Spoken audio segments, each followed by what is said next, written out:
Hey and wel Hey and welcome. I'm Irene, and we are talking about how to help your children grow self-confidence. This is the third hangout in the series, and today we are going to talk about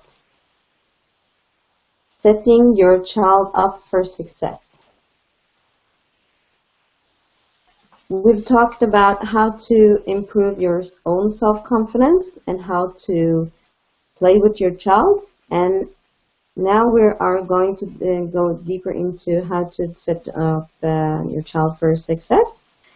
And like always, this is based on research. This is based on the research of Dr. Sears and also of psychiatrist Sigurd Stubsson.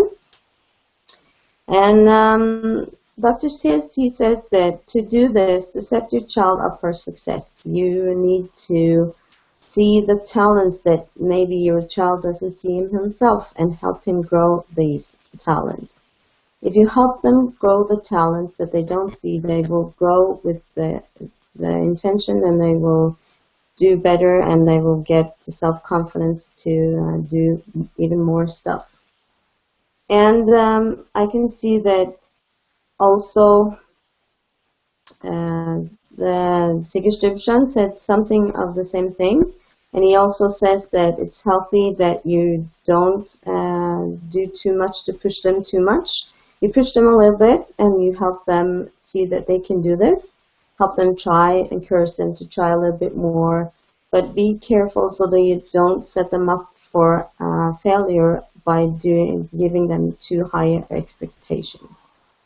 Like every one of us, children has a tendency to measure themselves up against other people or other children. We do it all the time, and we see that society does this at the same time school does it. They have a system for this, actually. It's called grades. They do it into systems where you see that the children are measured up by them to each other, and from a system for a standard. But this is a good thing, this is not a good thing. And the children might do great on the test, and then they see that their friends are doing better on the test, and they go home and they feel down or even as a failure. And sadly, this is what the school system does. Knowing that we have different talents, and then that we grow them in different pace, this system does not do our children any favors. We learn differently. We have different learning styles. And taking that into account, you will see maybe that different children then doesn't fit into the learning style that you have in schools will maybe stumble. I want to come more into this thing about learning styles later in another hangout, because I think it's very important. And I will tell you more when that is happening. Just follow me on Google, and you will see when that is coming out. But for now, just say that the advice for helping your child grow self-confidence in this situation where every kid and every people in society is measuring up to each other. Helping your child grow out of this is by letting them know that they don't have to compete to be the best. Being the best that they can be is what they need to do. Being good in their own skin, and not have to be the best and better than all the others. That will give them the self-confidence that they need. And knowing this and growing up with this feeling giving to them from their parents, they will actually feel like, okay, it's not that big a deal that my friend got a better grade in school, or does better in the football match, because I did my best, and that's the main important thing. And how to do this? Actually, you have to see the effort that they are doing are the most important thing. Praise the effort, not the results. And tell them over and over again that becoming a better person. They're becoming better in this by trying and by practice and getting better every day by keep doing this. That will give them the feeling that they are good enough when they do their best. That's good enough. And also that they are good enough for just being themselves, because this will give them a self-worth and a self-image that nobody can take from them. And if you keep trying and you never give up, you will get there. You will get good in what you want to do, and you will get successful. But how exactly can you do this in everyday life? It's not just to praise them all the time. You have to make sure that you do it specifically.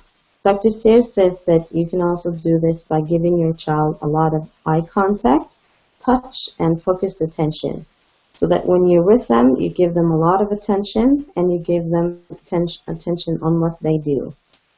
And other research show that if you take away the phrase, "Oh, that's so nice, you're so good at this," and replace it with specific action that you see that they are doing, and praise them on the effort, as I said, the way that they're doing things and that they are practicing, that this will also bring their self-confidence to a better health.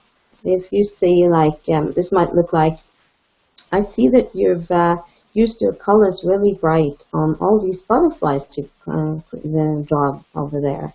You really worked on this drawing, and I can see that the more that you draw, the better you will get. And I see that you get better and better every time you draw. So keep up the good work, and I will love to see more of your drawings. Note that I'm giving the specific on the drawing, and also that I'm praising the effort, not the result. Letting children try and fail is the best thing we as parents can do. Helping them, setting them up for success, is letting them fail sometimes. Having room for an environment back home that gives room for error helps them see that fail says for first action in learning. Zig Ziglar says, "You have made some mistakes and you may not be where you want to be, but that has nothing to do with the future. They will, if you let them be, try and fail without trying to a pillow under their arms and trying to help them all the time, they're good of falling down a little bit. It makes them understand more about life and more about how they can do things. It puts them up for success, actually.